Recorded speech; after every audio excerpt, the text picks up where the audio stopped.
You're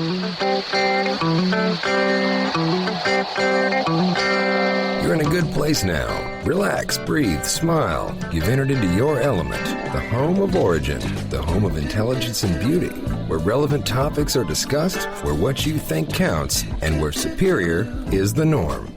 You are listening to Perspectives with Ashley Burgess. Welcome back live to Perspectives, and I'm your host, Ashley Burgess. On tonight's show, we're discussing, are we seeing the big picture, or are we more weighed down by the minutia? You know, the beginning of every year allows most of us to kind of see things in the big picture way. We usually see that big picture, but it seems as the months go on, we get stuck more in the details, in the minutia of things, and we become sidetracked, sometimes derailed as to where we stand and what's really going on around us. I find that the longer we're in this minutia, the more we tend to feel like we're a victim. We feel like we're a victim instead of this powerhouse that we really are, and we begin to take our lumps and actually like them. On tonight's show, we're discussing how to deal with everything that's going to be coming your way this year, and how you can properly, with clarity and honesty, come out the right way, to deal with it properly, to be in a power position instead of the victim position. Because I think a lot of times we happen to be the victim. We feel as though we're the victim because we don't understand how something happened or why something's happened. We get derailed by somebody's actions or attitudes or the way they treat us, and it puts us in this downward spiral where we're looking at this one situation instead of everything that's going on in our life. You know, and as usual, Perspectives with Ashley Burgess always gives you the authentic truth direction with no filler and no BS on how to really deal with your life issues. You know, if you've missed any of our previous shows, you can check them out on Spreaker, or you can also check them out on iTunes, and that's Perspectives with Ashley Burgess. Also, you could go to ashleyburgess.com. And right now we're going to be talking tonight about these issues that we get sidetracked with, and how do we actually effectively deal with these things that come in our life, and how do we do it effectively with clarity and honesty. You know, Bill, how you doing? You know, I'm doing pretty good, Ashley. And by the way, congratulations on Spreaker. You know, so thank you. Yeah. Clap, clap, clap, clap. Yes, you know, for those of you listeners who don't know, Ashley's show, Perspectives with Ashley Burgess, is now the #2 rated podcast in the Society and Culture division. So yes. that's $500 for Society and Culture. There you go. What is that, Jeopardy? Yeah, there you go. Society, culture. Give me a little bit more of culture. I want some more culture. I need to be cultured. The question is, who rocks? The answer, Ashley Burgess. AB. So and Spreaker rocks pretty cool, and Spreaker rocks, too. So. We'll go with that. No, I think it's a great platform, too, because people can listen to past shows, and they can listen on demand. There you know, if you're not catching us 7 days a week, because we are on 7 days a week all over the country, if you're not catching us those 7 days a week, you can catch us right on demand, anytime you want, day Absolutely. or night, night or day or night. Even if it's 5 a.m. in the morning and I'm not awake, you can still hear the show. On demand. I need me some Ashley right now. And from a big picture standpoint, I'd say that's pretty good. No, they're over there saying, I need some Eric right now. What's going on, Eric? How you doing? I want some Eric. That sounds familiar. Hey, you know, when I heard the show was Sounds talking familiar. about... Sounds familiar. Talking about minutia, I thought you were talking about one of my old girlfriends. Oh. He had to go there. He had to go there. No, notice he said girlfriends, plural. You know? I think he's kind of also like the kind of, it's almost like the tornado, the hurricane, actually. You know how they pick the new name? It starts with an A and it goes all the way through the alphabet? Right. How many times have you gone all the way through the alphabet there? Back in my past life, a long time ago. Back in the day. The American, the English alphabet or the Chinese alphabet? Let's start first with How about both? English alphabet. English alphabet's too limiting. No, it is. Whoa. Yeah, there's only 26 characters there. Yeah. 26 characters. If you go to the Chinese, I'm not even going to go to the Chinese. Ashley holds her forehead in her hand right now. I am so glad to be here today to talk about minutia. Not my ex-girlfriend, but minutia, the dynamic. Minutia. Are you stuck in the minutia? Are you seeing the big picture? Big picture. Big picture time. This is big picture time. This is big country time. We're doing it real here. Society and culture? Seriously? Yeah, society and culture. Wow. There you go. #2. I like on the society entire and culture. platform. You know, I used to read Vanity Fair when I was a kid. I feel so special now. Society, culture. Yes. Culture and society. That's us. Actually, I knew if I stuck with you, I'd be moving on up. Moving on up. To the east side. Way up in the castle in the sky. Yeah, there you Got to go to the east side, though? What about the west side? Well, no. The west side is the other side. They're the wrong side of the tracks. We don't go to the upper east side. Upper East. Upper east side? Yes. The East. Okay. That's where you get society and culture. Right. Do we have to move to get society and culture, or can we just stay in the same No, way? with Spreaker, with You Spreaker, can get society and culture can on bring it- demand. You can get on demand and bring it to you. See, that's what's perfect about it. So you can be in Alaska, and you're just chilling out with some on-demand. I guess it just matters on how your internet works. I got the taste for some a little society and culture to go along with this salmon here in Alaska. I like salmon. I love salmon. Salmon's good. Salmon is very good. I see in the big picture right there. That A is. to B. A to salmon. Yeah. We got some A to salmon tonight. So, okay, we're talking about tonight how we can deal with everything that comes our way. With this new year, a lot of times when we're heading into the new year, we always look at these New Year's resolutions and crap words like that really don't mean that much, but it does put into perspective our life. And we normally look at it from a greater perspective. We look at it from different facets. How are we dealing with our relationship issues? How are we dealing with our career? How are we dealing with our emotional well-being and all those types of things? But as the year progresses, we tend to get stuck in the minutia. Some people call it the drama. Okay, some people call it drama. We can call it drama tonight, too. We get stuck in these little bitty parameters of drama, and we can't see the forest through the trees, and so it creates all these problems. And then as the year speeds up and we feel like we're losing out on time, we begin to see the big picture again, and we realize we've been putting a lot more than we should into certain situations. Well, Ashley, I mean, it's a catch-22, isn't it? It's here we are in the I'll use football as an example. Okay, college football. So this recently Alabama just lost to Oregon in the college football playoffs. Okay? Broke my heart. It's Broke my depressing heart. because I'd actually put a bet on them back in Yeah, August. you lost money, didn't you? SEC broke my heart. Broke my heart. But Yeah. anyway. So, but anyway, the coach of Alabama, Nick Saban, he's very famous for his process. And and supposedly that's how he's maintained Alabama as one of the best college football teams in the nation. Yep, true. The process, and the process is all about the minutia of the big picture is you want to win championships, but it's the steps that matter and how you get there. So on the one hand, it's important to kind of step back and keep things in perspective, no pun intended. And realize what's important, what's not, so you can focus your energies. But in order to accomplish your goals, you've got to pay attention to the minutia, because otherwise, if something goes wrong, then it may interfere with getting to where you need to go. So is it minutia or is it details? Because minutia has such a negative connotation to it. And I get your point. You know what the old saying is? I'm agreeing with your point. Yeah. The devil's in the details. Devil's in the detail. Yeah. Can you do both? Can you set a vision? Can you set a... You can, but I think you have to be conscious of it. And I think kind of what Ashley's points tonight is that you can get so wrapped up in the details that you forget. Yeah. To step back and look at the big picture. Am I right? Well, and also I'm kind of chiming into the fact that the minutia to me is more like the details that most of the time can be overlooked. These are the things that don't consequently do anything for you, but get you down in the dirt trying to figure out something that really doesn't have to do a lot with you. Oh, so what you're saying is sometimes we can get so wrapped up in the big picture we forget the minutia. No. Okay. No, I'm talking about how a lot of times we don't see the big picture anymore. We forget what we're really striving for. Okay. So we don't even Okay. cast the I gotcha. vision. So there's not even a vision cast. Gotcha. You don't even Okay. get to that point because you're so stuck in the minutia. Right. Yeah, which is the opposite of the Saban example. At least Saban has the big vision, win the national championship. Right. Okay, and to do that, these are the subsequent minutia-ish steps to get there. Yes. But you're talking about, Ashley, folks that don't even get to that point. They're so busy digging ditches to where they can't even see the fact that they're in in a tropical environment because they miss it. They're too Right. busy digging ditches. Exactly, and that's Right. why I want to start with tonight's discussion, really talking about seeing the big picture and staying more grounded Yeah. than emotional. Because I think a lot of times when we get in the minutia, what happens? We become more emotional. Yep. We allow emotions to get in the way and to weigh us down. We become more weighed down by mental issues and emotional issues that are normally placed upon us by what we think they're placed on us by other people. Yeah. But we've actually allowed ourselves into the situation. Yeah. You know, it goes back, and Bill, I'll add on to your football example.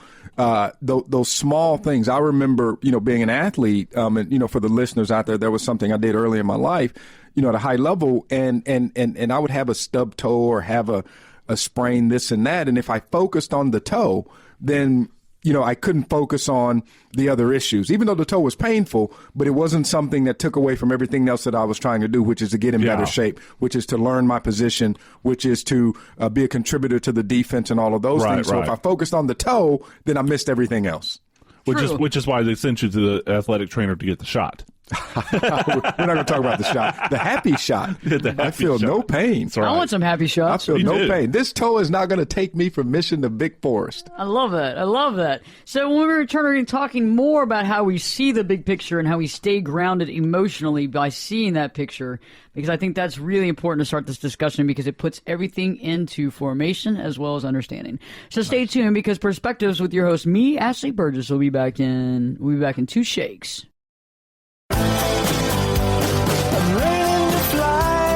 Turn it up and jump in the deep end on Perspectives with Ashley Burgess. The water's warm and there's a swim-up bar. Glass of perspective, anyone? Now, here's Ashley. Welcome back live to Perspectives, and I'm your host, Ashley Burgess. On tonight's show, we're talking about seeing the big picture. Are you seeing that big picture, or are you being weighed down by the minutia? I think a lot of times when we begin a new year, we begin it with big picture mentality. We see what we want, we see what we need, but later on throughout the year, we seem to be getting stuck, not only in just the details, but the minutia, the drama, the sidebar. We get derailed by things that we really don't need to get derailed by, but at the time it seems like it's such a big deal.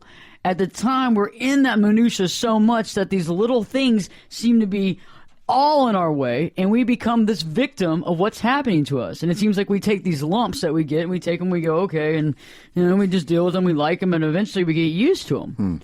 And eventually we get used to taking, the beating on the head, and saying, okay, well, this is about right, this is usual. I guess this is what I guess this is what I'm going to get. This is my option. So let's start talking about how we see the big picture, because in order to live a clarity-driven, truth-driven life, we actually have to see the big picture and stay grounded emotionally. And when we see the big picture, we are less weighed down mentally and emotionally because we put less weight on what's immediately happening. Think about it. When you're trying to work on a big project and you're working on something, and the project manager ends up arguing with one of the assistants, and it becomes this knockdown, drag-out fight, and everybody in the office is taking sides, right? Well, we've lost complete sight of what the project was. Yeah. And now we're dealing with Molly and John's argument over here, and now everybody's taking sides on, no, Molly's right, no, John's right. Well, no, if you're going to take sides with Molly on that, then I'm out of here. I'm done with this. And then you start bringing in baggage, to it, because it's emotional. I'm on Molly's side because of something that happened a year ago, and before you know it, the quarter's passed and you hadn't made your sales numbers, right? Actually, I think that just hit it on the head, didn't it? I mean, you got so wrapped up in that one thing that all of a sudden the quarter's over. But it takes a person, and I'll use a business example. It takes a leader, a director, whatever. I'll just say a leader to keep the group focused on that big picture. So, however, when it's an individual, who's that leader? Who's that? You got to be your own leader, don't you? Yeah, exactly. That's all important. You have to. It's a duality, I think, to a very high degree. And we're all guilty of it. I'm guilty of it every day. I'll give you a perfect example, Ashley and Bill. Having children, daughters in particular. My overarching goal for my daughters, all of my kids, but we'll speak specifically of daughters, is to make them intelligent, self-sufficient, confident young ladies, right? That's the overall goal. But in the process, I got to deal with a 13-year-old that slams the door and doesn't want to speak to me. So if I get caught up in the fact that she's slamming the door and doesn't want to speak to me, then I have the possibility of losing sight of the overall goal, which is to make them or help them become their fullest as an individual. So true. That's so true. And think about it in the example of a relationship. And I know a lot of women listening out right now that aren't married, that are seeing somebody. It's like every little step you take in this relationship, you're sitting there second guessing yourself. Yeah. Am I doing the right thing? Have I made myself too vulnerable? Have I told too much of my past? And it's like you have to kind of sit back and think about it and say, why am I so dragged down by this minutia? And why is it taking over my life? Because, I have people all the time, friends of mine, clients that, can't even work because they're too busy thinking about what they said on on Friday and how is that going to impact this relationship. And that's a great example with the young lady, Ashley, because while she's worrying about all those issues, she may completely lose sight of the fact that this is actually the guy. Mm-hmm. And you wind up running off the guy because you're so caught up into things that really don't matter. And you find out that the guy doesn't care about all the stuff that you're hung up on. And maybe doesn't need to know everything. And maybe doesn't even need to know it. And that's a big thing about the big picture, too, is that a lot of times people go into relationships with a lot of baggage, but they think that they should explain the baggage to the new people. When in actuality, you needed to get rid of the baggage first and then enter a relationship because the other person's going to be like, holy crap, I got to get out of here. I've got the perfect example for you, Ashley. Are you a fan of Jeff Foxworthy? Yeah, he's sure, like the redneck comedian. Yeah, I love Jeff. Yeah. Excuse me. And so one of his better jokes is, he's kind of poking fun at women here. So, all women are like, I wonder what he's really thinking.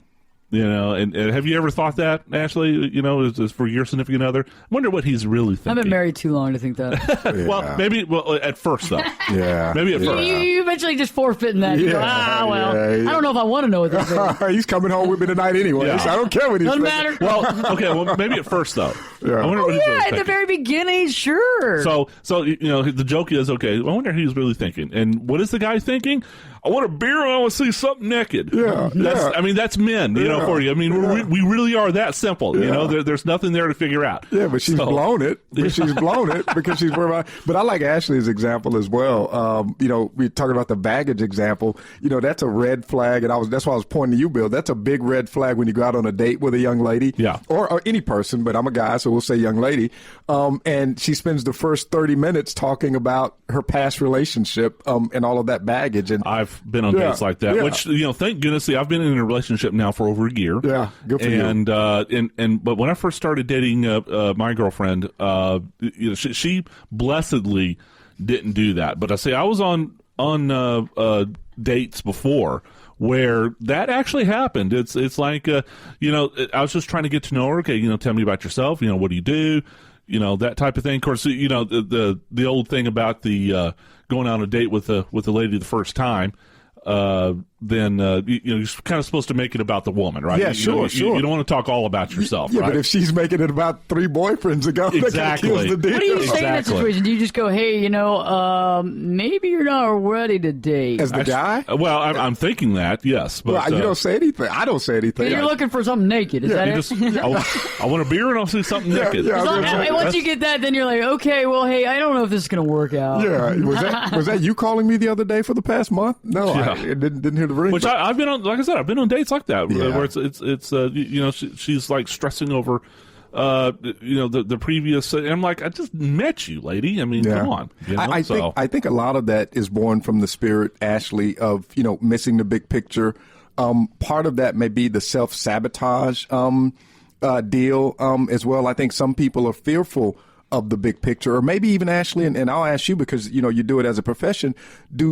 Are there a lot of people out there who don't know how to cast a vision, who don't know how to cast that big picture vision of where they want to go strategically, personally, emotionally, and what have you? Are they fearful of it, or they just don't have the tool set to initiate that kind of view of themselves and their situation? I think there's a lot to that, actually. I think a lot of people, I know for a fact, I sat back the other day and thought about, I love my parents, but thought about how I was raised, and they did the best they could. And by the way, that's the key right there. I'm not going to get too far in that, but they did the best they could. They did what they knew. It's a liberating phrase. And they knew what they could, and they did what they could, and they knew what they knew. Yeah. And based on that, it was funny because I was texting back and forth with a friend of mine, and I said something really simple about the universe or something like that, and they responded with, well, heck yeah. I mean, everybody knows that. And I kind of responded back with, well, I wasn't taught that as a child. I was raised a certain way, and I had to learn a lot of things myself. Yeah. I had to learn a lot of things. And for me to come from one extreme to the other, there's so many people out there that don't really understand that to see the big picture, I have to look at what is it that I want in my life? Yep. What is it that I will not deal with in my life? What have I gone through? And then what have I actually honestly dealt with? Yeah. And I can say that I've honestly dealt with almost every facet of my life. There's only one little thing that's not really that little, but it's something that I'm currently dealing with, and I get bogged down in the minutia by it because it blindsides me. Yeah. And it blindsides me because it's based on the things that are the closest to us are the most difficult things to deal with, especially things that we've been raised with. So let's say you have an issue with a parent that you're having trouble with, a parent that is constantly doing the same thing over and over again, playing the same card over and over again, and that card blindsides you, and then once you get it again, especially if you get it from other people that aren't them, that blindsides you too. But it's like, do you honestly step up to the plate and say, hey, I'm just not going to accept this anymore, or do you turn around and just placate them? And I'm at that passing right now. I'm right there at the crossroads. And I actually, after we get done with this show tonight, I'm actually going to be meeting my dad and discussing an issue with him. Awesome. And I have no expectations, okay? I have no expectations how this is going to turn out.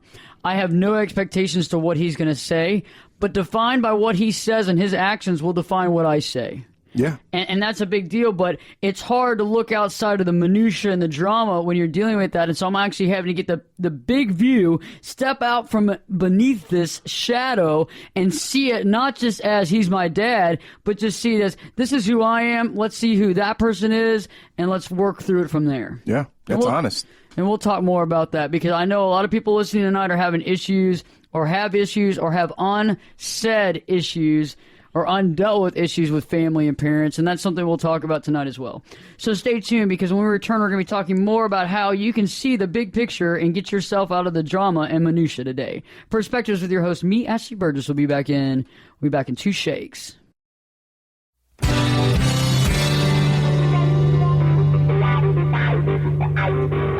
This is Jake Busey, and you're listening to Perspectives with Ashley Burgess.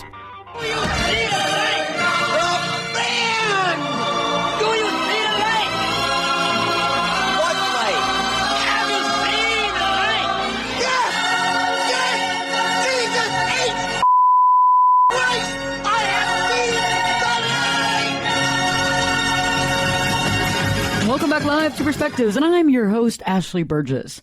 On tonight's show, we're discussing how you can begin to see the big picture in your life and not get weighed down by the drama and the minutia. You know, a lot of times when we are seeing the big picture, we don't get sidetracked so much. We don't feel like we're a victim, and we don't allow other people's emotions to completely take us off task. You know, when we are stuck in the drama and we are stuck in that minutia, especially someone that can be very close to you, can bring you down or take you completely off target by just a response they make, by a disresponse they make, or by an action that they've done. And recently that just happened to me. And I want to get into it a little more because I think that it needs to be talked about. You know, right before the holiday season, I guess it was 2 days before what some people call Christmas. Yeah. Okay. So 2 days before that, I thought my dad was going to come in town. I thought he was coming in town like he does every single year. And 2 days before, we had talked several times before. And finally, I texted him and said, hey, I haven't heard from you. You know, we've talked a little bit. I haven't heard from you. And his response was, we didn't hear from you. We've made other plans. And, what? Yeah. What? Yeah. And I know a lot of people listening tonight to this show, or, you know, later on when it's on demand, know exactly what I'm talking about. They know, and the person sitting in the studio with you knows as well. I know in a very similar situation, so we get it. Isn't it crazy? It's crazy. And you know, the thing that I admire about you, Ashley, and I hope the listeners take away from this is that you said something earlier on. You said you dealt with it and you faced it because you felt as though it was taking energy away from you from focusing on your big picture. And it is. Okay? And it was. And that's honest. And I think if nothing else, folks take away from this, Ashley saw a situation or encountered a situation. She recognized the situation, dealing with the situation, and will move on from the situation. And I think whatever you're dealing with, minutia, self-sabotage, whatever it is, those few steps are steps that you can apply to a variety of situations. I'm dealing with the exact same situation with the exact same gender of parent in the exact same time frame. And so listening to you, Ashley, is helping and also informing me of how I can maybe deal with a similar situation. Preach, Reverend Ashley. I preach, sister, preach. Preach, sister, preach. I am a reverend, too. Eric's going to make an altar call here. It's like... I'm going to start... You ever been to a Southern black church, man? I'm going to start hopping down the aisles, man. And I'll start dancing with you. Yeah, man. Do you see the light? I see the light. I see the light. That's funny. But it's honest. It's honest. And Ashley, to echo your point, I'm dealing with a very similar situation with my, biological father. And the thing that I realized in that case is that so much of that, you want to put your parents on this pedestal, and you made a statement earlier about they did the best they could with what they knew and what they had, and you want to put them on a pedestal, but at the end of the day, you realize that they're just human beings, and so you get to a point where you don't expect too much from them. You expect basics, love, respect, and those types of things. But when they disrespect that, I think it's something that you have to address. You have to address that because it'll eat you inside and it'll take your focus off whatever big picture you have for yourself. Well, and I'll tell you, Eric, here's the part that most impresses me with how Ashley's dealing with this. She's making the conscious decision to step back as hard as it was, with how emotional, involved she is, and, deal with the situation because, the old saying, you don't see the forest for the trees. Right? And the reason why we say that is because, picture yourself in a forest, right? If you're standing right in front of a tree, at that moment, that tree is your entire world. It's big, it's intimidating, it's gaudy, it's tall, it's wide, it's all of that. Yeah. It blocks out the sun and everything. And so whenever we come up on these details or minutia in our lives, those big redwood trees, we live in the moment. Most people tend to deal with what's right in front of them at that particular moment. Emotionally. And so you have a visceral emotional reaction to the things that are right in front of you. And so it is very difficult to then just say, okay, time out. Yep. Step back. Am I right, Ashley? Well, yeah, I agree with you. And I even to take it a step further, I do think that when I talk about the big picture tonight, I'm talking about your compass. Yeah. Your ability to understand that there is a way out. And you're going somewhere. And you're going somewhere. And even though this tree might have, like people always say, I don't know, the tree just came out of nowhere. I don't know how I hit it. No, but even if the tree jumped in front of me, officer. Officer. And these heels. I'm not as funky drink I am. And these heels are getting in the way of me walking that straight line. But no, think about it in the fact that I think also the big picture represents like the human being concept. So like when we're talking about particularly my dad and the same for you, Eric, is that a lot of times the minutia would be the titling that we give people. So the titling of dad, biological father. To me, to look at the big picture is to see this person as a human being. To see this person as it's just a human being. Warts and all. Scheme of a human beings, and that's it. And to look at him just as a human being and think about this. Yep. This is the way that you can figure out if something is happening to you. Is it wrong? And what do you do about it? So let's say your mom or dad or whoever raised you does something that kind of comes out of left field. I like to use this thing that I've come up with called the substitution validate. Okay, so if you substitute a different person into that equation, is their actions validated or is it even more unjust? So think about that. No, wait a minute. Say that one more time. That is awesome. Yeah, say it again. That is awesome. Substitution and validation. So, so for example, my dad texts me 2 days before Christmas and says, sorry, haven't heard from you, made other plans. Even though he had heard from me, that's not true. And he deliberately went on and made other plans based on the fact that he had something going on in his own agenda. Okay, and he was going to prove that. If I substituted my best friend in that equation, and I got a text from them 2 days before Christmas, and we always do Christmas together. Would it cut as deep?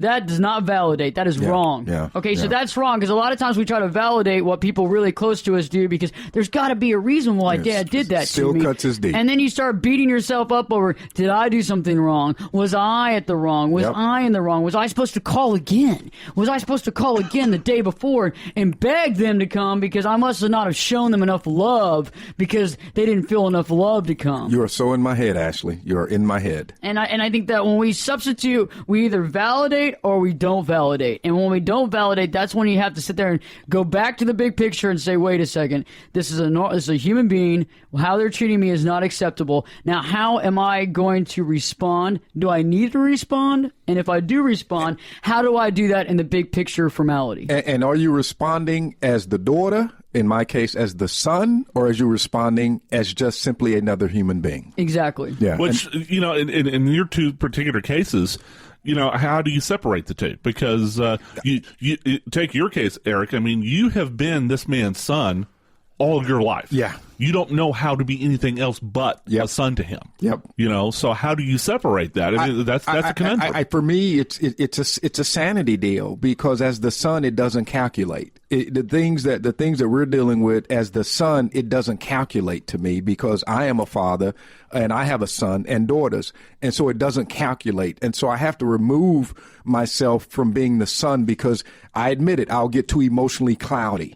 Okay, and I can't see in the storm of emotional clouds. Yeah. And so I have to remove myself. And to Ashley's point, look at the situation and look at him as just another human being. And so when I do that, I see a man that's got issues like any other man that he's trying to work through. I just so happen to have been the recipient of some bad energy, and I have to recognize it as that. Once I understand that, I can kind of move on, have a conversation with him, still tell him I love him, and move on. And folks out there, the most powerful weapon or most powerful tool that I've had in this dynamic is to keep it focused on love. I may not like you, but I still love you, faults and all. And you know what's happening?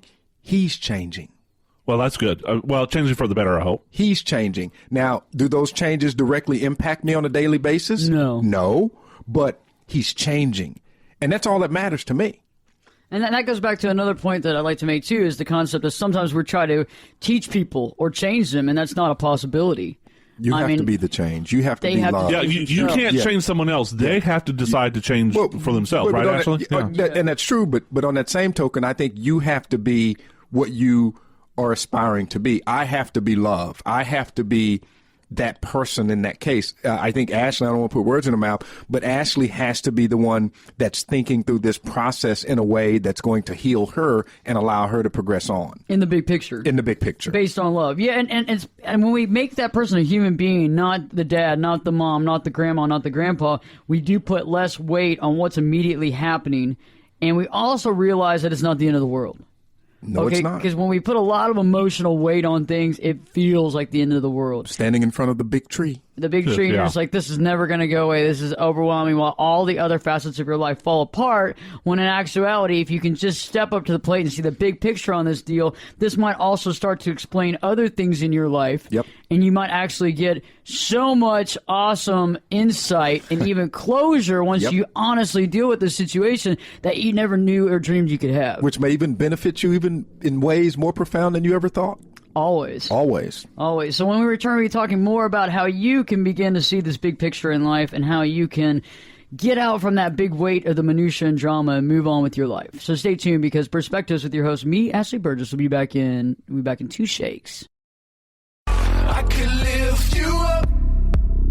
I can show you what you want to see and take you where you want to be. Get in here and give us your perspective. We're listening. You're listening to Perspectives with Ashley Burgess.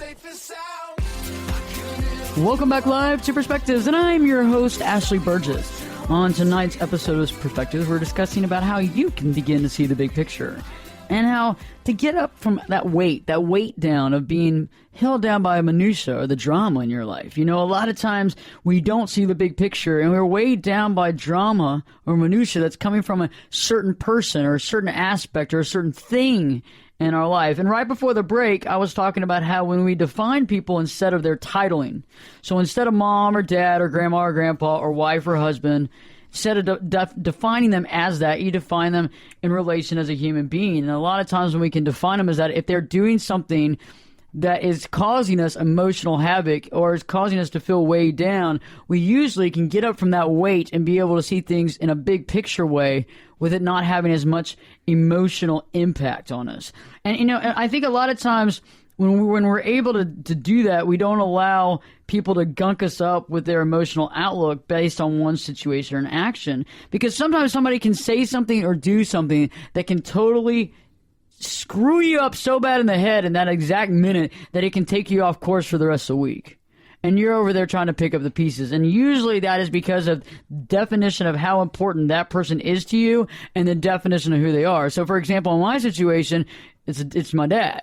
Okay, and I've done a lot of shows on regaining relationships with your father, regaining relationships with your parents, and if you want to listen to any of those, you can listen on iTunes or you can listen on Spreaker on demand as well on Perspectives with Ashley Burgess.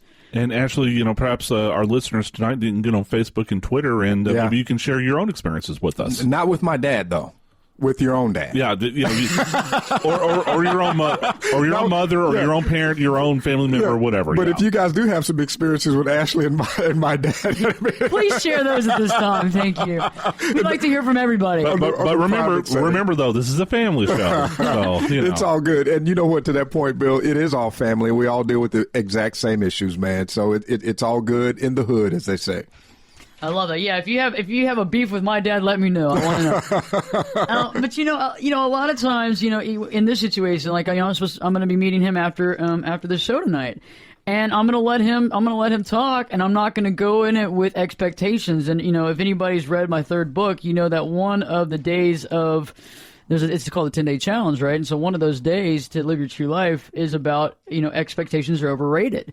So I can't expect him to do one thing or another, but depending on his words and his actions will determine what I do. I mean, there'll either be a sense of, I want to be completely honest because that person deserves that, or there'll be a sense of, I will placate a little bit because I realize that I'm talking to a wall.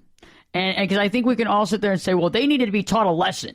Well, you know what? That's a funny sentence. They need to be taught a lesson because it's not about them having the lesson. It's about us. Yep. It's about our personal lessons in life, and it's about seeing the big picture. How are you dealing with your life? How do you want to live your life? What's important to you? And what's important to me right now is my chair that just broke. What the heck is this? My chair just broke. So actually, that's the issue that I'm dealing with like right now is apparently the arm of my chair just. Bill's focused on the chair minutia, and we're doing a show that's transforming lives. That's the tree that's kind of preventing me from seeing the forest right now. So if I seem a little distracted right now, it's because I am. But you got to deal with it but I'm dealing with it. Don't fall out of the chair, Bill. Don't fall out, man. Is there a seatbelt in this thing? I will actually put a seatbelt in there. I think the weight of this conversation is causing the malfunction in the chair. That's what it is, man. Had to go there. Yeah, Bill's just not venting. There's a lot of stuff he wants to talk about, but he's holding it all in. He's holding it all in, man. Let it go. See it. Can you? Liberate yourself. It's like I'm getting so emotional. It's this chair. Free yourself. Don't fall out, okay? I won't fall. I'll hold on to the table. That's good stuff, Ashley. It's good stuff. So think about when we look at the big picture, too, what do? We tend to put less stock into talk and more stock into action. Because I think we do this because we're living more in the moment, more in the present. Not in the present tense, because you don't have to be tense to be in the present, but more in the present instead of, what is our possible future? So I like to talk about that, like less stock in the talk that people talk. And when we're dealing with the minutia, we're dealing with the drama, we listen to the talk. We don't look at the way they walk. That rhymes. Say it again. The talk and the walk and the walk and the talk. That's like a rap. Eric. Yeah, it's kind of like a rap, man. Yeah. The state of rap today, she probably can do a gold album. There you go. Yeah, that's for sure. That's for sure. I just wanted to talk about... Well, I don't know if I can say that on this show, but I just wanted to talk about your show, Ashley. drinking the shots and popping the bottles at the club. Delusional. Delusional hip hop. Yeah, I want to drown my sorrows at the club. No, we keep it real on this show, like original hip hop. Original hip hop is real, man. They dealt with real issues, not this pop. So say that again, Ashley. Rap it this time. Rap it. I'll do a spoken word. How's that? Yes. When we begin to live more in the present tense, we're not present tense because you're not tense in the present. I mean, when you begin to live Depends in the on the present, condition of your present. Instead of the possible future, you put less stock in the talk and more in the walk. Less stock in the talk and more in the walk. Stuck in the thought, more in the walk. Oh, yeah. See, I can beatbox. Yeah, those are my fingers clapping out there, folks. It's poetry slam, so you clap with your fingers out there if you guys heard that. So. Yeah, like, are you do your hands like your fingers on top of Yeah, because this show is all about society and culture. culture. A little bit. We need to get a little culture. I guess we need to go to the theater. To the theater. So, I think when we think about that, we're out of the possible future. We're thinking about what we have right now. We're dealing with our situation now. And that's what the big picture is. It's not about funneling the present moment into this possible option. I possibly might be here, but I possibly might be there, but I'm not looking at anything that's going on around me at this exact given time. As well as when we kind of do this, we see all humans as a group instead of individuals. And I'd like to talk about that because we begin to understand attitudes and random acts, and we can categorize them without this emotional impact. And we see honesty. We have an honest relation. We also have truth. And that's based on the fact that a lot of times things happen, and I think a lot of people listening tonight know how it is when you have something impact you one way. And let's say somebody does something, a certain thing, and it impacts you that way. You might go for a few months before somebody does the same thing again. But there eventually comes a time when you can actually categorize people's attitudes, their actions, what they say versus what they do, versus random acts that get you off target. And you can categorize that as a human consideration, not, oh, that person is beating me down, that person's out to get me. Yeah. I feel like the victim. Because right when we put ourselves in the victim mode, guess what? We are the victim. So now we allow it. You cede control to the other person. That you other give them your person, power. Boom. Other person just rules your life all of a sudden. Had I swept this under the rug with my dad, what would I do? I would give him the power. Right. Yeah. If I decided I wasn't going to show up tonight after the show, I'd give him the power. Yeah. However, I deserve to at least be in the situation because I'm probably going to learn something out of it. And whether or not I'm going to appreciate our relationship even more or not, or if I'm going to actually keep it at arm's distance, or am I just going to accept it and just see whatever the option is? I don't know. But I do know one thing. Handing over your power and being the victim is not what I'm going to do. It's not an option, but at the very least, you recognize it, you're reacting to it, you're dealing with it in an effort to reposition yourself to stay focused on the bigger picture. And if you do that, whatever the outcome is the outcome, and you can deal with that hopefully a little bit better. And that's what I'm applying to my situation as well. And this only works when you see people as individuals who are able to make their own choices. If you allow them to do what you categorize as right or wrong in your eyes, it doesn't matter. And you're not emotionally tied to, or at least, right, you recognize that you're tied to it, and you work to cut the pain body option tie, or at least you're aware of the emotional tie that you have with this person.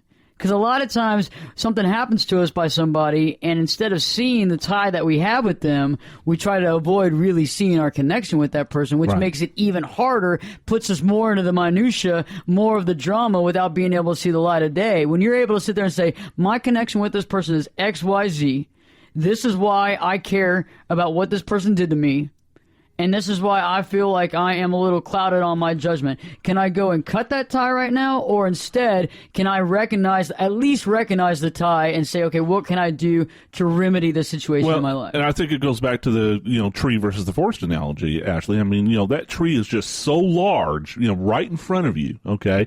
Now, if you add the emotional attachment to it, you're choosing to tie yourself to that tree, then it makes it even harder to kind of step back, break away, and kind of think independently of the emotional attachment to it. I mean, that's, basically, I can hear, maybe a handful of listeners out there, going, okay, well, actually, that's easy for you to say, but you don't know because, so I just want to say, we're not trying to be Pollyanna about this.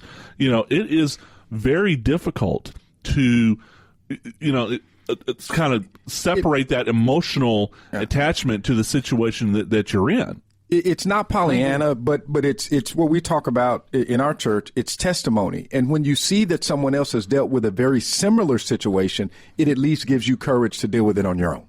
I totally agree with that. And that's what we're doing tonight. It's just helping everybody listening exactly what's going on, because sometimes it can feel like a huge tree, and you don't realize you can step back, you can go left or right, you can get it right out of your way. You might have to deal with it later on down the road, but it doesn't have to take up your entire vision and make it tunnel vision. So stay tuned, because when we return, we're going to be talking more about how you can see the big picture in your life and reject and get rid of this minutia. Perspectives with your host, me, Ashley Burgess, we'll be back in 2 shakes.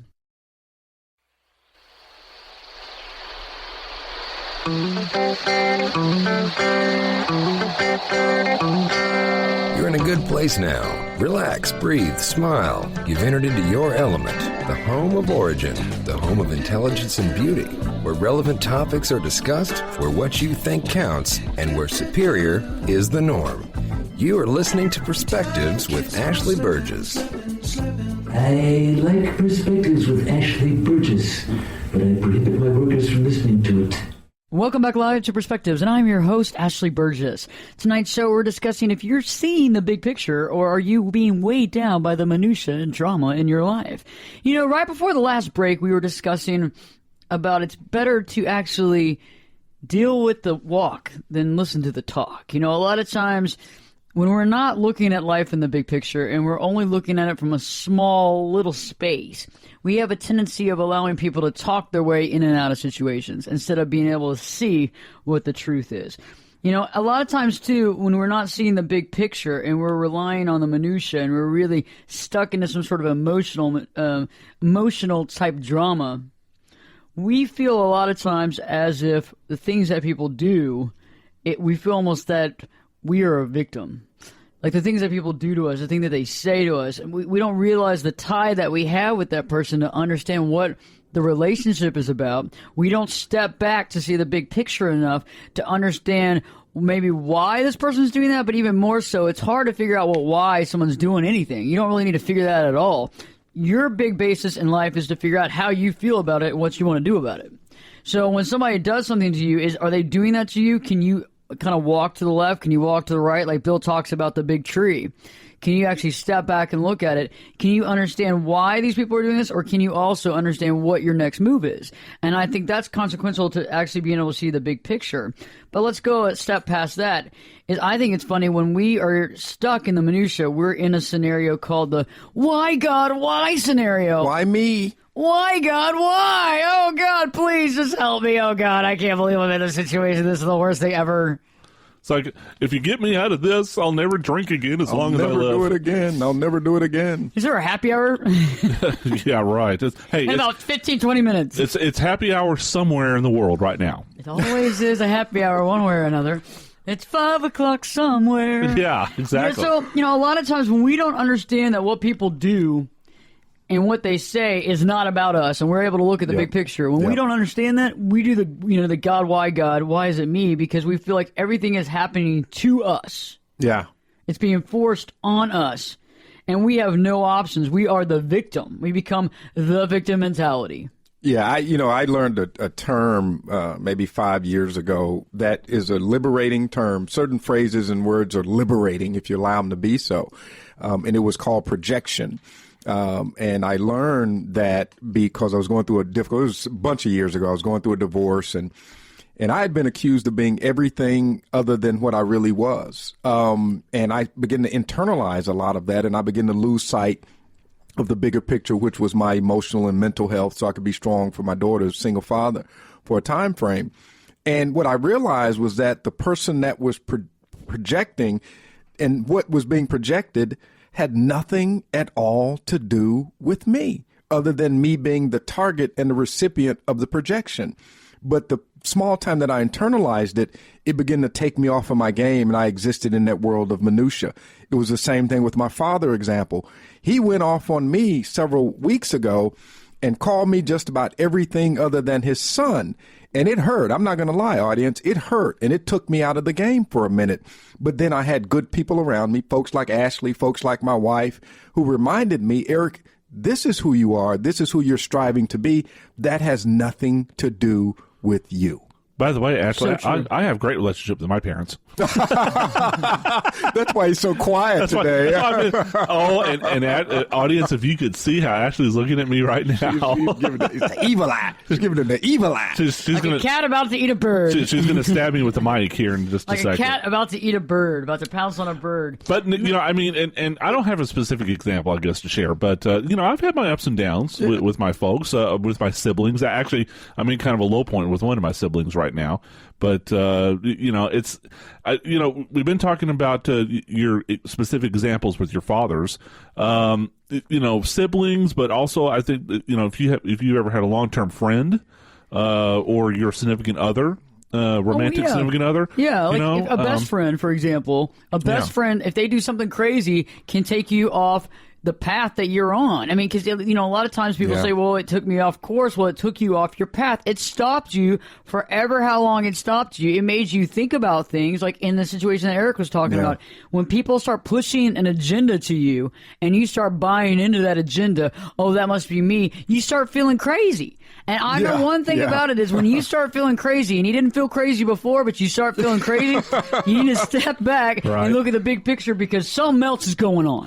That is so true. And it's true, something else is going on. When you start thinking you're crazy, okay, everybody listening tonight, when you've been going on along and everything's been hunky-dory, life's good, and you're on your life path, and you're trying to follow what you think you need to do, and you're looking for your purpose, and you're going toward purpose, and all of a sudden you have like this situation happen with somebody that's really close to you, and they start making you feel crazy. Stop, drop, and roll. Yeah, okay? Stop, drop, and roll. I mean, put some dirt on it. Put some dirt on it. Have somebody hit you or something.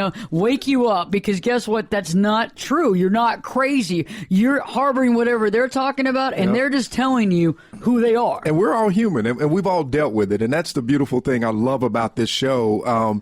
Is it's a human show, and that's why we're rising in the ratings in society and culture. Because we deal with things. Put your pinky finger out and say that. With society we should be on the ratings of the human league. With society and culture. Helping all humans worldwide. Helping humans to become more civilized in their pursuits of life. You need to be wearing coupon. I can just picture Eric here wearing a smoking jacket. Oh, yes. And slippers. Of course, my brother. I mean, with, I can see him with little bunny faces on them, though. Little slippers with bunny faces. Yes.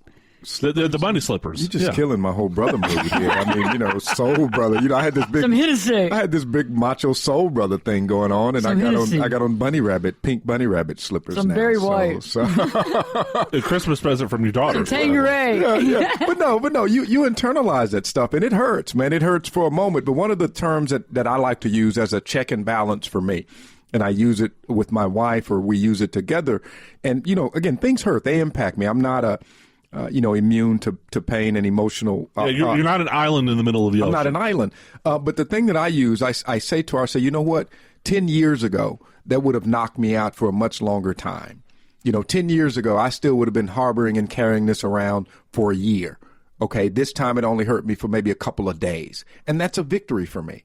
That's a victory. Yeah, I agree with that. That's a victory. So those couple of days versus a year, that's progress. And I immediately pivot back again to that big picture, which is cultivating this Eric Moore person, myself, to be the very best person I can be in whatever I do. That's my big picture, regardless of what anyone else says. But that crazy comment, Ashley, you are so on point. Am I crazy? I must be crazy. Oh, God. Going through yourself. Yeah, going through my divorce, man. I mean, I was called everything imaginable. And I had to look in the mirror. Am I that person? Am I that person?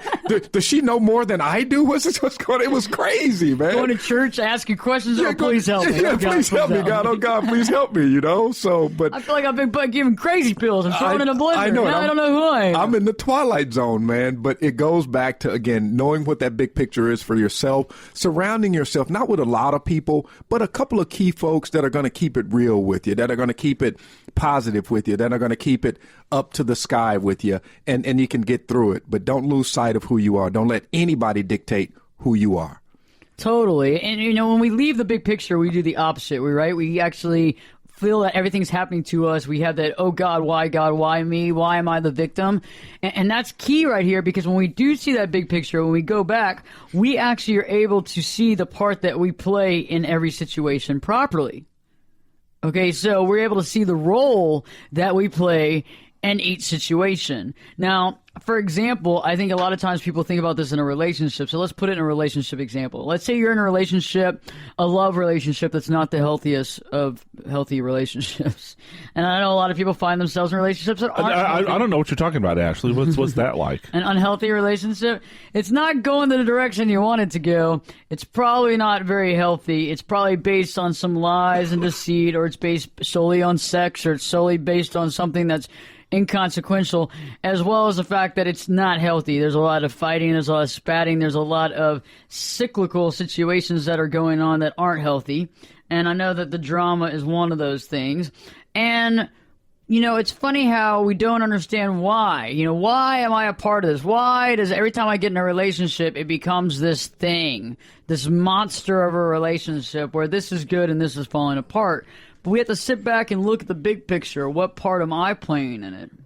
You know, if you really realize what continues to have you keep coming back. Because a lot of times people say, oh, well, they call me and it's like they won't let me go. It's like I can't get away from them. I can't leave them. Well, they're not kidnapping you. They're not going over to your house and kidnapping you. They're not holding the phone to your head with a gun. I mean, for the most part, God bless. If anybody is doing that, please call the police at this point right now. However, they're not. You are actually aiding and abetting in that relationship because you won't deal with the fact of how you play the role in the situation. Because when we deal with this God, why situation, we're not even giving ourselves any power whatsoever. We don't have power in that situation because we're just a small little victim here that everything bad happens to us and we just don't know. I don't know how to change it. But when you finally realize I have a part in this and I play a role, guess what? You can start to make it right, or you can walk away. You can actually walk away from this type of relationship. We're going to talk more about that when we return, because I know Eric's got some commentary he'd like to talk about as well. The look on his face is priceless.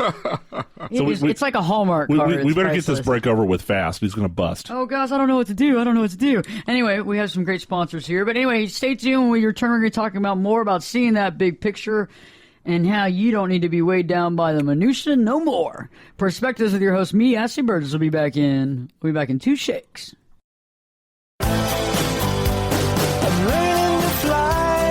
Turn it up and jump in the deep end on Perspectives with Ashley Burgess. The water's warm and there's a swim-up bar. Glass of perspective, anyone? Now, here's Ashley. Welcome back live to Perspectives, and I'm your host, Ashley Burgess. We're talking tonight about how you can see the big picture in your life and not get weighed down by the drama and minutia. You know, right before the break, I brought up the concept of, oh God, why God me? Why God? Why am I the victim? And putting it into the concept of relationships. We have a tendency, and I know I have in the past before I was married, and I know a lot of people listening tonight have found themselves in love relationships that are not the healthiest, that are far from healthy. And some of us actually find ourselves in the same cycle. It might not even be the same person, or it can be the same person. They just keep coming back into your life. And I always like that saying when people say, they just keep coming back into my life and they won't leave me alone. I don't understand. They just keep coming back. And it's like, well, in order for them to come back into your life, you have to let them back in. Like, the door doesn't open on its own. The call doesn't get taken on its own. The dating doesn't happen on its own. It's not a one-way deal. You had to agree to go on the date. You had to agree to let them move back in. Like, it doesn't make any sense. I like it when people always say that, though. They just keep coming back in my life, and I can't do anything about it no matter what. Well, yeah, you can do everything about it. And I think it's interesting how I see, even on social media a lot, people feel powerless. They give all their power to somebody else as if that person controls their life. Just because John calls you up and wants to come back in your life and I don't know, and have some good sex or whatever you're doing, there comes a time when you have to sit there and say, John's not healthy for me. I got to put my foot down, and instead of continuing to go off my path and act like I'm a victim and that John has all the power over me, I got to step up to the plate and say, hey, John, you know what? I'm working through my issues. I want to stay on par with my purpose. Yeah. And this relationship is unhealthy, and it keeps getting me off target. And then if I keep dating you, I'm never going to find anybody. I've always had a particular interest in when I hear people say, I can't do this or I'm powerless to do that. It's you, it's your body, it's your personality, it's your life. If you can't change it, then who can? You know what my great-grandmother used to say? What? I wasn't around, so what did she say? Can't never could.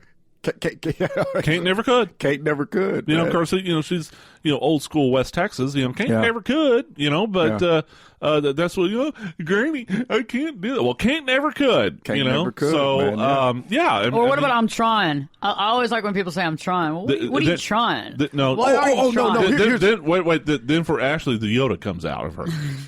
Come on, Ashley, do it. Do it. Do the Yoda. Do the Yoda? What do you want me to do the Yoda It's like, remember from Empire Strikes Back, do or do not, there is no try? Do or do not, there is no try. There you go. See? Then they should do a good Do or do Yoda. not, there is no try. Ashley, I think you've got a career in voiceover. She does. You think so? I think so. Cool. I think so. I can do other voices, too. You've got the perfect whiny voice, too. I love your whiny voice. You do? I really do. Oh, yeah. I really do. I really do. And she's got the Fran Drescher, nasal laugh. Yeah. Yeah, I like that. That's cool. I like it. No, but think about that. All these people I listen to all the time are saying this person came back into my life, and basically they're saying they're powerless, but they don't say that. They just say they came back into my life, or you let them back in your life. Yeah, exactly. Yeah, it's not like they have a key of their all own, willing, right? like they don't just hold up their hand like in kind of a sorcerer way, and all the doors of your house unlock, and the doors open, and they're inside, and they have like some Asti Spumante, and y'all are hanging out eating some bonbons, and you're wondering how they got back in your life. No, you had to let them back into your life. You had to agree to it. Door. You continue to agree to go off target on a constant basis based on your emotional pulling and minutia and this drama that you've created and allowed in your life, instead of seeing the big picture and seeing every time I hang out with so-and-so, I get a little more off base. Every time I hang out with so-and-so, I feel a little less like myself. I feel a little crazy. I feel a little off base. And on top of that, I don't even know if that person even respects me. Yeah. And they probably don't, because you keep letting them change your life around. I mean, who allows somebody all the rights and all the keys? It's like, you got to have some respect for yourself. God bless. God bless us all, man. Ashley, you've written 3 books, and eventually I will write my first book, and you're really orbiting around a topic that's very personal to me, and it's about who is in control of your life. And that's a big deal, because a lot of people don't realize that they're not in control of their life. Media is in control of their life. Parents are in control of their life. Friends are in control of their life. Emotions are in control of their life. And most people don't realize the fact that they're completely not in control of their life. And hopefully the book will be about, recognizing that and then taking steps to get your life into your own control, because I can guarantee you, anyone outside of yourself do not have your best interest in mind at the end of the day when it comes to your life. Yeah, because they don't know your best interest. Because they don't know. Because they have their own best interest. Because they've got their own. Because they've got their own best interest. And that's what I love so much about being a dad and a parent. It allows me a platform to have one of the purest and most honest relationships possible, because it's not any of that stuff. It's me loving my kids, and it's my kids loving me back. Yeah. Well, and I think it's interesting what you brought up about the control factor. A lot of times people want to give away their control, give away their power, right? They give away their power because they don't want to be blamed. Or accept responsibility. Yeah. Or they don't want to be responsible. That's exactly it. And if we have time, Ashley, I mean, like I said earlier, I'm in a bit of a valley, let's call it that, with one of my brothers in our relationship. Oh, yeah? What about? And I think that is, you just hit it on the head. He doesn't want to accept responsibility. What can you do about it, though? Yeah, I mean, there's nothing I can do about it. I mean, basically, does it impact you? Well, it does, because here's the thing. When my brother and I grew up together, and I was pretty hard on him. Younger? Yes, he's 2.5 years younger than me. I was pretty hard on him, mainly because my parents went through a divorce. I didn't take it well, and I was the kid that was picked on. I was the victim of bullying when I was a kid. Okay, and therefore my brother was the only one I could take it out on in turn. Yeah. Okay. Yeah, that's a tendency of children for sure. Even adults do that all the time too. They take it out on the weakest link. And and I felt badly about that. Yeah. Now he grew up and he moved out. He's got a great career now, great family. And through the years though, I've worked hard to maintain a relationship with him. A little bit out of guilt, in all honesty. Have you ever just directly spoken to him and said, hey man, dude, I did some messed up stuff. Yes, I did. Okay. I mean, awesome. yeah, I had that conversation with him. It's like I feel very, and I feel badly about it. And Are you friends with him though because y'all get along, or are you friends with him more, or you try to get close to him because you do feel guilty? Both. Okay. Both. So you like him as a person in general. So it's not just your guilt trying to compensate, right? When he's in the right frame of mind, he's a good person to hang around. I like hanging around him. It goes back to Ashley's statement earlier. Not. But when he's not, but recently he's also been estranged from my dad. Okay. And I can't go into the reasons why on that. So recently my younger sister, half sister technically, after many years of being estranged, she reached out to him recently, just to say, hey, it's maybe it's time to kind of bury the hatchet here, to kind of reach out.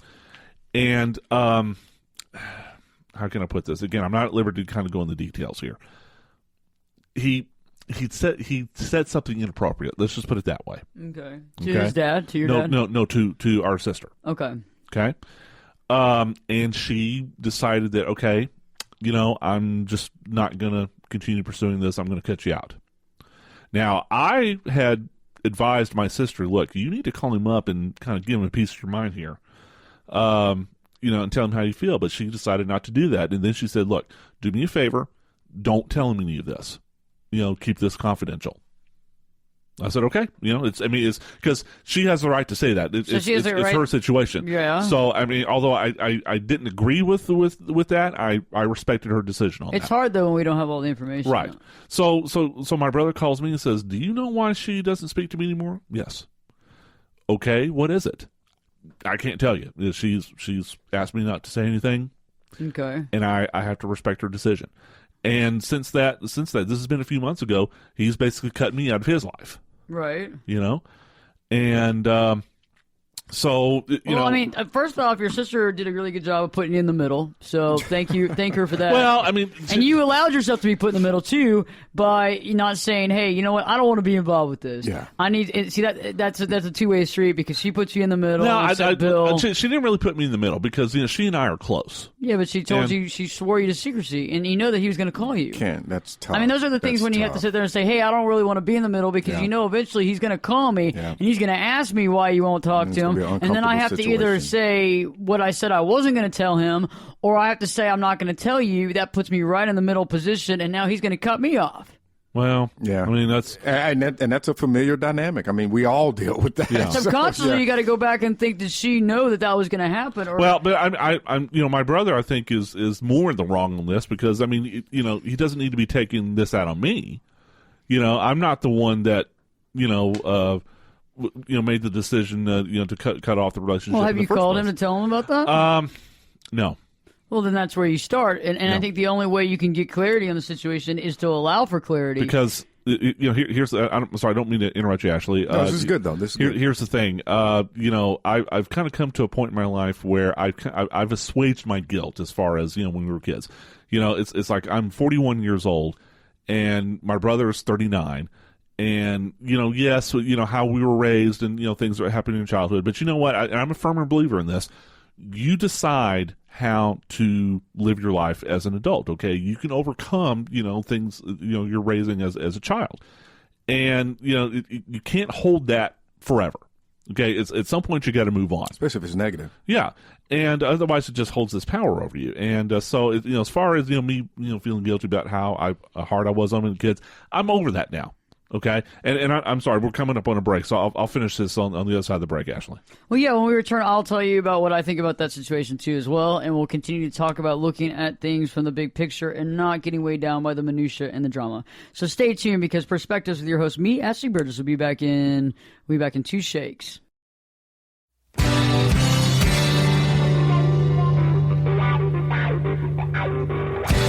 Jake Busey, and you're listening to Perspectives with Ashley Burgess. Welcome back live to Perspectives, and I'm your host, Ashley Burgess. Tonight's show, we're discussing how to see the big picture and how to not be weighed down by the minutia and the drama.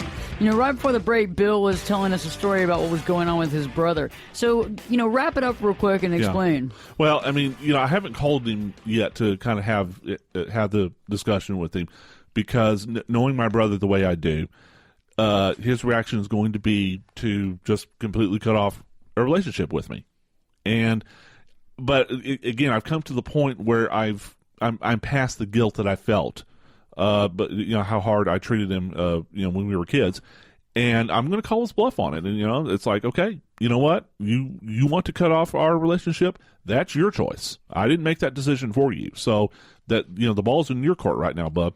So well, I mean, I see what you're saying to a degree, but guilt is guilt, and guilt is one of those things. Yeah, you got to overcome. You have to basically forgive yourself for that. You beg for forgiveness a million times on that. So you want to try to look at it from the big picture, away from how you beat up your brother when you were a kid. And then the next thing I would actually advise on this is, we can sit there and say all day long, I want to call their bluff. I'm going to see what they do. I'm going to watch them sweat. But, in the end, nothing really matters except for the way we deal with the situation on our own. I feel like you've been put in the middle a little bit on the situation, and I believe that somebody else gave you some unneeded burden. I believe that you also accepted that unneeded burden based upon your relationship with your sister. Unfortunately, they put you in the middle. Now, whether or not you owe more to your sister, you feel, than your brother, that's to be understood by only you and you alone. However, if I was in your shoes, in order to get closure, because, us human beings like this thing called closure, and sometimes the closure isn't exactly what we want. It's not like, oh, I love you so much, and everything's fine, and we'll never stop talking, and we'll always be good. It might not be that way, but at least you can kind of sit there and have clarity and say, hey, this is what happened. I was put in the middle, but I also put myself in the middle. And I love you, man, but I'm going to stop. I'm over the guilt feeling of when I beat you up and everything. I still love you. I care about you. This is where I stand. And if he argues and he fights with you, fine. Yeah. If he gets it, fine. But at least you've had the option to tell your truth, to tell your authentic truth without him changing it up when he gets into his mind and goes, oh, well, they're all ganging up on me. Yeah. And it's always been like this my whole life. And he used to beat up on me. He's not even telling me the truth. I have no idea. But at least I was authentic. I stood up, and I also explained how I ended up putting myself in the middle and how I wish I hadn't. But I love my sister, but I love you too. And I don't want to be. I want to talk to both of you, but I'm not going to feel guilt anymore. I'm not going to placate you, though. Right. I'm not going to placate you. And that's what it does, because I've swallowed a lot of insults from him in the past. And you got to stop doing that. And yeah, I mean, I've come to the realization, I'm done with that. Okay, I mean, if standing up for myself means that you're not going to, be a part of my life anymore, so be it. That's just the way it is. And that is because he's power. The one who's made that decision. Yeah. He has estranged himself from our father. He's estranged himself largely from our mother. Okay. But also, again, what you said, he gives you insults, and you have to use that substitution validate concept. Substitute and validate. If that was a friend of yours, if that was me, barring insults to you, on a constant basis. I wouldn't have put up with 1/100th. See? There you go. That's the key. And it goes back to Ashley's point earlier. Is this a family member? Is this a friend? Just because they're a family member doesn't give them license to do certain things. It doesn't give them license for negative things to stick and resonate with you, at least in my opinion. Yeah. I totally agree. I'm actually, just real quickly, into our listeners, I would love to hear on Facebook and Twitter if anybody else out there has something similar they want to share with us. Yeah. And, and one last thing on this relationship thing, is that if you want out of a relationship, if you want out because it's hurting you, it's causing you great pain, if you want out, why do you keep coming back? That's a part of our society. It's a part of who we are, is that, it's like if somebody calls you out of the blue, you don't have to jump in. It's like the concept of how we get a text in the middle of a meeting. You don't have to respond to that text. You probably should have the phone off, because that person can derail you emotionally, mentally, at any time. And Bill, I like that you brought that up, because I know a lot of people are dealing with family issues right now that they have been put in the middle. They haven't, and it's hard to see the big picture when you got one person telling you not to say anything. You get the other person telling you, I hate you, I never want to talk to you again. Like, none of that goes well. And in those situations, you have to step back and say, okay, what's my truth? What have I maybe agreed to do that I didn't really necessarily want to? And can I voice that? And if I do voice that, fine. How they take it is how they take it. It's not about me. Yeah. Yeah, no, I agree. It was interesting, Bill, that you brought that up during one of the breaks. I've got two sisters, half sisters, and my other sister, I missed her wedding probably about 10 years ago. No, God, it's about 15 years ago. And I was going through issues with a bad marriage, and I was in the dumps, and and in my winter, as I like to call it, and I felt bad for that. There was no excuse. I was going through things, and I had, insulated myself from the outer world. And it took me a number of years to apologize to her for that. And we've not had the best communication relationship, but we've had a relationship. And I remember going up to her maybe about 3 years ago and saying, hey, sis, I apologize for that. I don't know if it hurt you or how it sat with you, but I was messed up and I didn't make it. And she hugged me and said, you know what? It didn't bother me, and I appreciate you taking the time to speak to me about it. Okay, I knew it bothered her, but it helped clear the air between us. And since then, incrementally, our relationship has gotten back on track. And so, it taught me a lesson. As long as you deal with it as a person, as an adult, as a man, that's about all you can do. And the rest, to some degree, will take care of itself. Will it happen as quickly as you like? Will it happen in the fashion that you like? No, because after you've done your piece, it's not really about you much anymore. It's about that person and what they need to do. True. Or be a woman. If you're a woman, you don't have to be a man.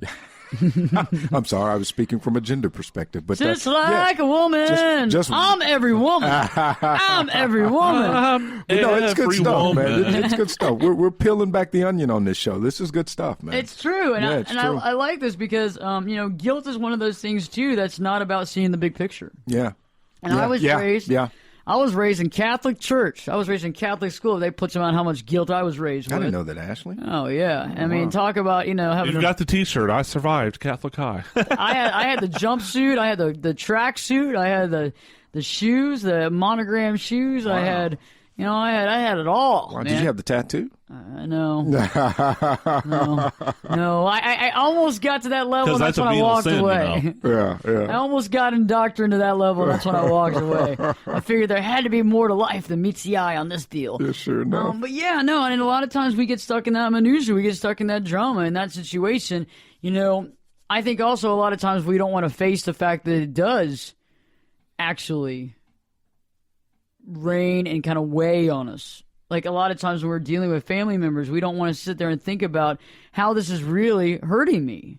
We'd rather sit there and say, I don't want to deal with this. I don't care. I'm not going to call. I'm not going to do this. But in the same time, that's energy that you're dispensing to that thing that's not doing anything for you. It's really kind of screwing you up. Yeah. And it's mentally taking you off your game.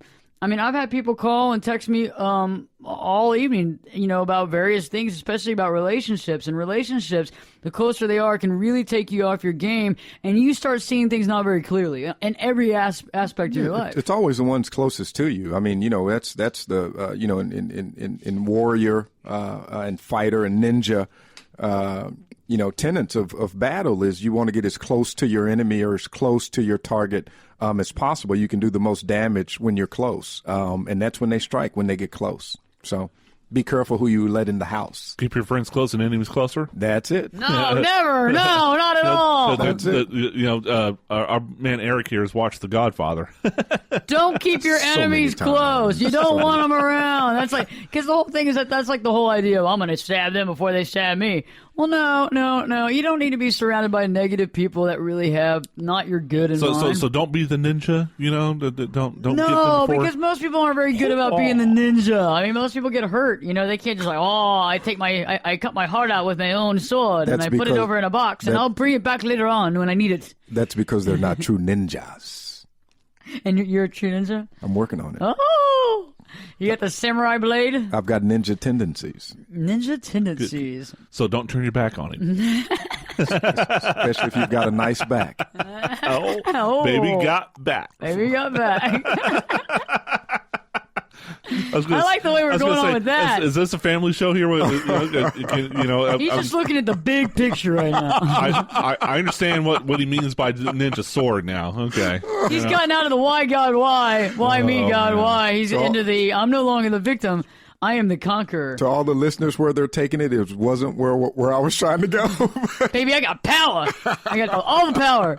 So stay tuned. When we return, we're going to wrap up this show on how you can constantly see the big picture and not get weighed down by the minutia and the drama in your life. Perspectives with your host, me, Ashley Burgess, will be back in 2 shakes.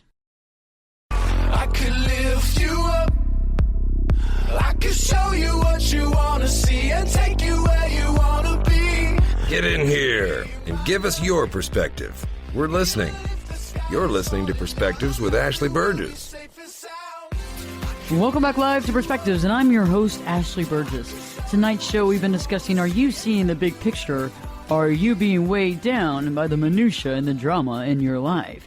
You know, I think the best thing we can do right now is to really wrap up this show and give you the 3 things that you can do that you will continue to see the big picture, or you will begin to see the big picture and let go of some of this emotional drain that this minutia and drama is creating and you're allowing to create in your own life, because it's a co-creation thing. It's not just pushed on you. You know what I mean? We create it. And I'm not trying to preach, but I've learned this. It took me years to learn that when somebody comes back in your life, you had to let them in.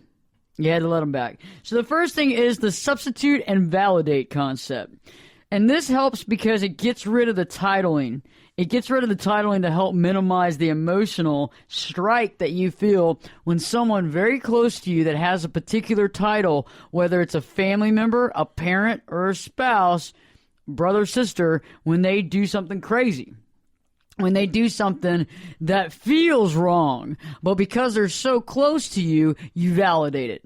So instead of saying, okay, mom did this, put somebody else in that spot that's not mom, that's not dad, that's a friend, and see, when that happens, when I put someone else in that position and I substitute mom for my friend John, is that okay what they did?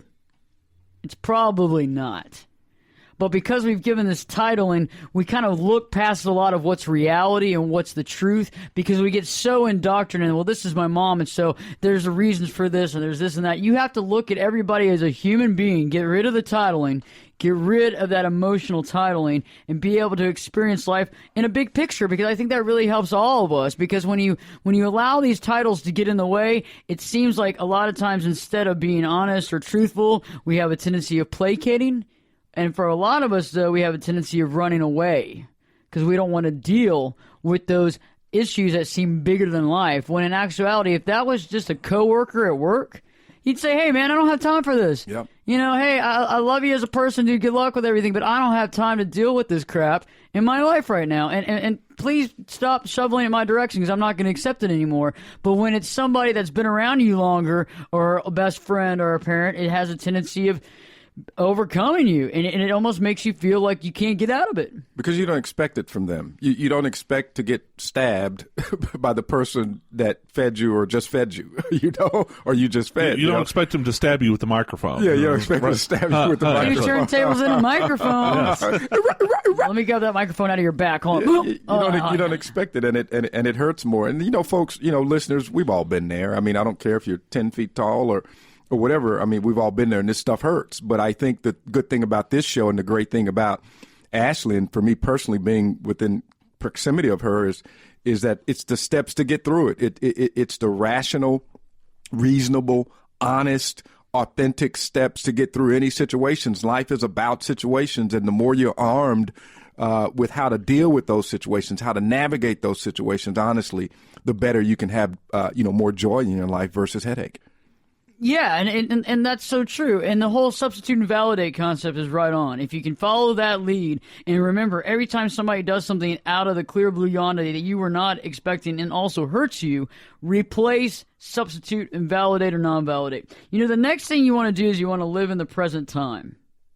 In order to see the big picture and get out of the minutia and stop dealing with this drama that has been piled so high on top of you that you've also co-piled on you, is to live in the present time. Because in order to live, when you're living in the present time, you're actually truthfully seeing things as they're happening instead of reliving them in your mind. So that means I've got to get rid of my afro and my window pane, bell-bottom pants from the 70s and move more to things that people are wearing in 2015? Yep. Yeah, that's well. terrible. Besides that, even if it weren't 2015 , you got to get rid of the afro, bro. That stinks. Afro's you can have go. it, man. I don't have a problem with an afro. I'm just saying, don't try to don't try to relive emotional setbacks in your mind where you're over there like, oh man, this is awful. I swear this is how it went down. You know, I mean, but no, if you're in the present, you're not having to relive all that stuff. You know, I jest, but you're 100% right, Ashley. Like we talked about on another show, the past, it informs me, but you don't live live in it, and you work to try not to make the same mistakes, and you learn from it, and you keep it moving, and you keep it moving forward. So, and we all are a part of it. Makes sense to me. And in our mind, a lot of times when you remember things, we have a tendency of having a select memory. It can be selectively good or selectively bad, depending on and good and bad are all defined relatively, but it can be that way in your mind. Isn't life a smorgasbord? Can't you just go pick and choose what you want, Ashley? Yeah. So it's like this. You can actually, but when we're living. And this gets to the third point. Good segue. Nice. We're going to call you Mr. Segue. I am Mr. Segue. Mr. Segue and eHarmony here in the studio. I like my new nickname. eHarmony. Instead of Pam? I got you. Oh, Pam was a good one. We're back on the skids again, Bill. We're back on the skids, man. It's going to take a while to repair this. Are we emotionally? We're emotionally detached right now, man. We're going to have to step back for the big picture. You've cut the cord. Yeah. You're messing up my forest. You big tree, you. He actually has a shirt that says, "Holy crap, it's big." Exactly. Perfect timing. No, so that kind of leads, you can't pick and choose, because you know what? The third thing that you can do to see the big picture and to alleviate and stop being in the minutia and drama is to realize that you're not a victim unless you want to be a victim. Just as easy as said. I mean, people cannot just come back into your life without you accepting them back into your life. People can't just walk back in without you opening the door. Just like Bill just said, isn't life a smorgasbord? Can you pick things and choose things? Yeah, you can pick things. Yeah, you can choose things. I mean, that's just the way it is. I mean, but we feel like we don't have enough power to pick and choose things. We just think that things are being put onto us, like this whole victim mentality. Oh, God, please, God. Oh, God, no. Why is this happening to me, God? Why, God? Why? Anytime that I have a friend that's gotten themselves into a lot of trouble and it was co-created by them, I always get that call from them. Oh, God. Oh, Ashley. Oh, God. Don't you remember your role in the play, son? What can I do about this? Oh, man, it couldn't get any worse. The world is just hating on me, man. I mean, I just don't have a chance. And you know how when people say, I hope that life's treating you well? I hope that you're treating life well. I mean, because it's not about life treating you one way or another. It's about how you treat yourself, right? I mean, it's basis of that. But a lot of times we want to give our power away because we don't want to take responsibility for what's happening in our life. That's the first thing. That's like when people go to rehab, like when they say that they have a problem. That's admitting you have a problem, is saying, okay, I have been throwing my power away, and yeah, I am not powerless. I actually have power. And now I'm going to accept that I have power, and I'm going to come from a place of power instead of a place of non-power. Power to the people. Power to the people. You didn't think I could sing that, did you, eHarmony? Power to the people, man. Every time they had something right back in the movement, back in the 60s movement, back in the day. Power to the people, man. You know, they used that a lot, that term a lot in the the civil rights movement. Right. And there was a lot of that is a powerful statement on a lot of levels. The power is with the people. The power is with the person. Yeah. Very much so. But I think the trick is to recognize it, because, like you said earlier, Ashley, some people don't want that responsibility.